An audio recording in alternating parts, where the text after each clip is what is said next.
বাংলাদেশ সহ তৃতীয় বিশ্বের দেশগুলোর নাগরিকদের কাছে ইউরোপ পছন্দের গন্তব্যস্থল, বিশেষত উচ্চশিক্ষা, উন্নত জীবনের প্রত্যাশা কিংবা জীবিকার তাগিদে প্রতি বছর বাংলাদেশ সহ বিশ্বের বিভিন্ন প্রান্ত থেকে অসংখ্য মানুষ ইউরোপে পাড়ি জমান। বলা বাহুল্য, অন্যান্য মহাদেশের তুলনায় ইউরোপ অর্থনৈতিক দিক থেকে অনেক সমৃদ্ধশালী।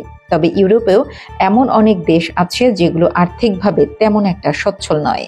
আজ আমরা জানার চেষ্টা করব এমন 10টি দেশ সম্পর্কে, যে দেশগুলোর গড় আয় কিংবা জীবনযাত্রার মানের দিক থেকে হিসেব করলে এদের ইউরোপের সবচেয়ে দরিদ্র দেশ বললেও ভুল হবে না। ভিডিওর মূল পর্বে যাওয়ার আগে অনুরোধ করব, আপনি যদি আমাদের চ্যানেলটি এখনো সাবস্ক্রাইব করে না থাকেন তাহলে এখনই সাবস্ক্রাইব করে বেল আইকনে প্রেস করুন। মলদোভা। ইউরোপের সবচেয়ে গরিব রাষ্ট্রের তকমা পেয়েছে মলদোভা। পূর্ব ইউরোপে অবস্থিত দেশটির পশ্চিমে রয়েছে রোমানিয়া এবং উত্তর, পূর্ব ও দক্ষিণে 3 দিক বরাবর রয়েছে ইউক্রেন। চিচিনাউ দেশটির রাজধানী ও বৃহত্তম নগরী। 1991 সালে ইউএসএসআর এর মাধ্যমে সোভিয়েত ইউনিয়ন থেকে আলাদা হয়ে মলদোভা একটি স্বাধীন রাষ্ট্র হিসেবে আত্মপ্রকাশ করে। অনুন্নত অবকাঠামো, আমলাতান্ত্রিক জটিলতা এবং দুর্নীতি দেশটির প্রায় নিত্যদিনের সঙ্গী। পার ক্যাপিটা হিসেবে মলদোভার বর্তমান জিডিপি $1,679, যা ইউরোপের মধ্যে সর্বনিম্ন। সাম্প্রতিক জরিপ অনুযায়ী দেশটির শতকরা 13.3% মানুষ দারিদ্র্য সীমার নিচে বসবাস করেন। ইউক্রেনের নাম শুনলে আমাদের চোখের সামনে সবার প্রথমে ভেসে ওঠে আন্দ্রি শেভচেঙ্কোর নাম। একসময় তাঁর পায়ের জাদুতে মুখরিত ছিল গোটা ইউরোপের ফুটবল। 2004 সালে ফিফার ব্যালন ডিওর পুরস্কার জেতা আন্দ্রি শেভচেঙ্কোর জন্ম ইউক্রেনে। ফ্রান্সের পর ইউক্রেন আয়তনে ইউরোপের দ্বিতীয় বৃহত্তম রাষ্ট্র। সমগ্র সোভিয়েত ইউনিয়নের মধ্যে ইউক্রেনে ছিল দ্বিতীয় বৃহত্তম অর্থনীতি। 1991 সালে মলদোভার মতো ইউক্রেনও ইউএসএসআর এর মাধ্যমে সোভিয়েত ইউনিয়ন থেকে আলাদা হয়ে পৃথক রাষ্ট্র গঠন করে। অবকাঠামোগত দিক থেকে ইউক্রেন এখনও অনেক পিছিয়ে এবং দেশটিতে দুর্নীতির মাত্রা প্রবল। 2014 সালে ক্রিমিয়ার দখল নিয়ে রাশিয়ার সঙ্গে দ্বন্দ্বে জড়ায় ইউক্রেন, যা দেশটির অর্থনীতিকে আরও বিপর্যস্ত করে তোলে। বর্তমানে ইউক্রেন রাশিয়ার সাথে যুদ্ধে লিপ্ত। যুদ্ধের ফলাফল যাই হোক না কেন, ভবিষ্যতে ইউক্রেন যে কঠিন অর্থনৈতিক চাপে পড়বে সেটা স্পষ্ট। রাজনৈতিক অস্থিতিশীলতা দেশটিতে আরও একটি প্রধান সমস্যা। পার ক্যাপিটা হিসেবে ইউক্রেনের বর্তমান জিডিপির পরিমাণ $2,133, যা ইউরোপের মধ্যে দ্বিতীয় সর্বনিম্ন। কসোভো ইউরোপে বিতর্কিত অঞ্চলগুলোর মধ্যে একটি। 2008 সালে সার্বিয়া থেকে আলাদা হয়ে কসোভো একটি পৃথক রাষ্ট্র হিসেবে আত্মপ্রকাশ করে। তবে জাতিসংঘ কসোভোকে এখনো পরিপূর্ণ স্বাধীন রাষ্ট্রের স্বীকৃতি দেয়নি। কসোভোর সংখ্যাগরিষ্ঠ মানুষ আলবেনিয়ান বংশোদ্ভূত। যুদ্ধবিধ্বস্ত দেশটির শতকরা 30%-এরও বেশি মানুষ দারিদ্র্য সীমার নিচে বসবাস করেন। 2018 সালে প্রকাশিত এক জরিপ অনুযায়ী দেশটিতে বেকারত্বের হার 34.8% এবং পার ক্যাপিটা হিসেবে কসোভোর জিডিপির পরিমাণ $3,893। আলবেনিয়া গোটা ইউরোপের মুসলিম সংখ্যাগরিষ্ঠ দেশগুলোর মধ্যে একটি। ইতিহাসের অন্যতম সমালোচিত রাষ্ট্রনায়ক এনভার হেক্সা ছিলেন আলবেনিয়ার এক সময়কার রাষ্ট্রপ্রধান। আদ্রিয়াটিক সাগরের তীরবর্তী দেশটি বলকান পর্বতমালার নয়নাভিরাম সৌন্দর্য ও বিভিন্ন দুর্গ এবং বাংকারের জন্য পর্যটকদের কাছে সুপরিচিত। 1941 থেকে 1992 সাল পর্যন্ত আলবেনিয়াতে কমিউনিস্ট শাসনের প্রচলন ছিল এবং বলা বাহুল্য, এই সুদীর্ঘ সময় আলবেনিয়া ছিল আজকের দিনের উত্তর কোরিয়ার মতো গোটা পৃথিবী থেকে বিচ্ছিন্ন একটি দেশ। পার ক্যাপিটা হিসেবে আলবেনিয়ার জিডিপির পরিমাণ $4,537, যদিও আলবেনিয়া ইউরোপের মধ্যে সবচেয়ে দরিদ্র দেশগুলোর মধ্যে একটি।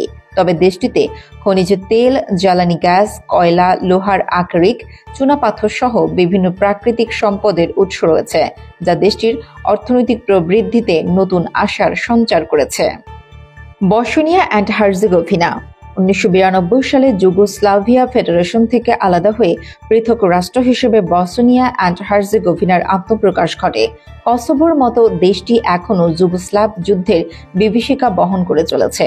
অবকাঠামোগত দিক থেকে দেশটি বেশ অনুন্নত। সেই সঙ্গে সাম্প্রতিক সময়ে দেশটিতে যুক্ত হয়েছে উদ্বাস্তু সমস্যা। পার ক্যাপিটা হিসেবে বসনিয়া অ্যান্ড হার্জেগোভিনার জিডিপির পরিমাণ $5,647। স্বাধীনতার পর দেশটির সরকার অর্থনৈতিক উন্নয়নের দিকে মনোনিবেশ করে, কিন্তু রাজনৈতিক অস্থিতিশীলতার কারণে দেশটি সেভাবে অগ্রসর হতে পারেনি। কাগজে কলমে বসনিয়া অ্যান্ড হার্জেগোভিনা একটি স্বতন্ত্র রাষ্ট্র হলেও বাস্তবিকভাবে দেশটিতে 3টি ভিন্ন মতাদর্শের সরকার রয়েছে। মুসলিম অধ্যুষিত অঞ্চলগুলোতে বসনিয়ানদের শাসন প্রতিষ্ঠিত থাকলেও সার্ব অধ্যুষিত অঞ্চলগুলোতে তাদের কোনো কর্তৃত্ব নেই। একই অবস্থা ক্রোয়েট সংখ্যাগরিষ্ঠ অঞ্চলগুলোতে। প্রত্যেক জাতিগোষ্ঠীর মানুষই তাদের নিজস্ব জাতিসত্তার সরকার দ্বারা পরিচালিত হতে বেশি স্বাচ্ছন্দ্য বোধ করে, যার দরুন দেশটিতে দীর্ঘমেয়াদে কোনো পরিকল্পনা গ্রহণ করতে বেশ প্রতিবন্ধকতার সম্মুখীন হতে হয়।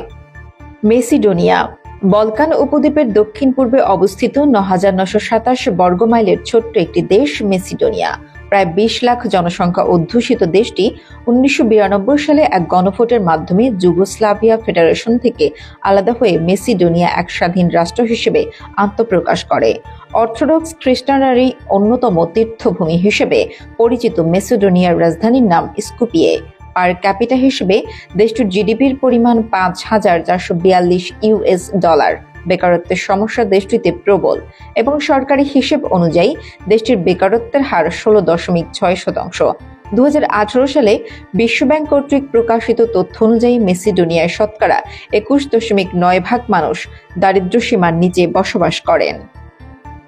সার্বিয়া ইউরোপের সার্বিয়ার পরিচিতি এক খলনায়ক হিসেবে। পার ক্যাপিটা হিসেবে সার্বিয়ার জিডিপির পরিমাণ $৫,৯০০, যা গোটা ইউরোপের মধ্যে সপ্তম সর্বনিম্ন। অথচ যুগোস্লাভিয়া যুগে সার্বিয়া ছিল ইউরোপের সবচেয়ে প্রগতিশীল অর্থনীতিগুলোর মধ্যে একটি। দেশটির রাজধানী বেলগ্রেডকে একসময় ইউরোপিয়ান ইউনিয়নের বর্তমান প্রশাসনিক রাজধানী ব্রাসেলসের সঙ্গে তুলনা করা হতো। সে সময় বেলগ্রেডকে ইউরোপের সেরা শহরগুলোর একটি হিসেবে বিবেচনা করা হতো। সার্বিয়াতে দুর্নীতি ও অপরাধ প্রবণতার মাত্রা অনেক বেশি।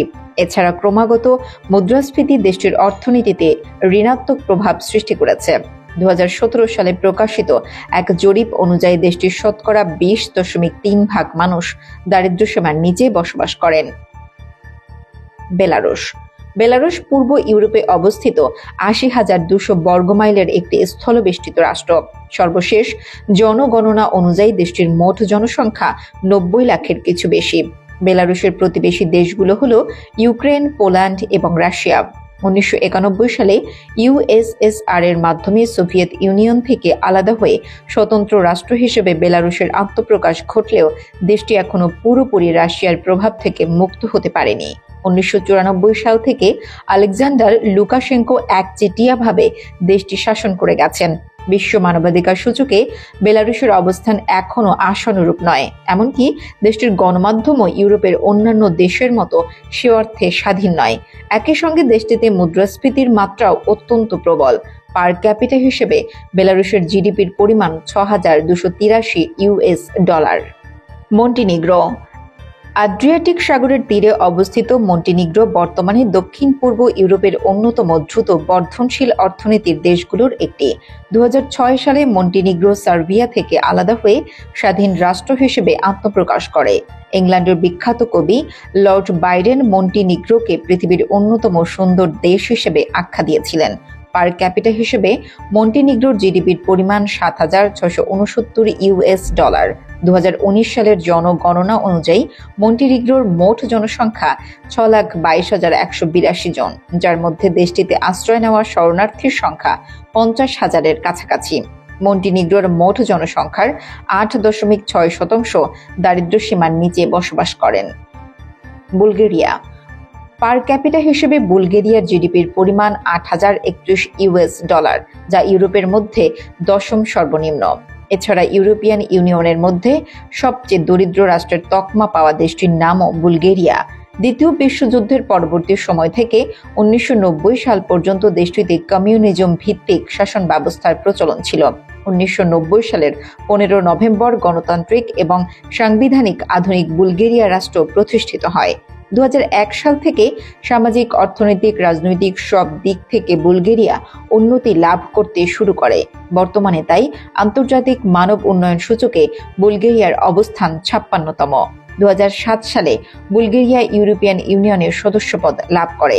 দেশটির মোট জনসংখ্যার শতকরা 41% মানুষ দারিদ্র্য সীমারেখার কাছাকাছি অবস্থানে রয়েছে এবং শতকরা 10% মানুষ দারিদ্র্য সীমার নিচে বসবাস করেন।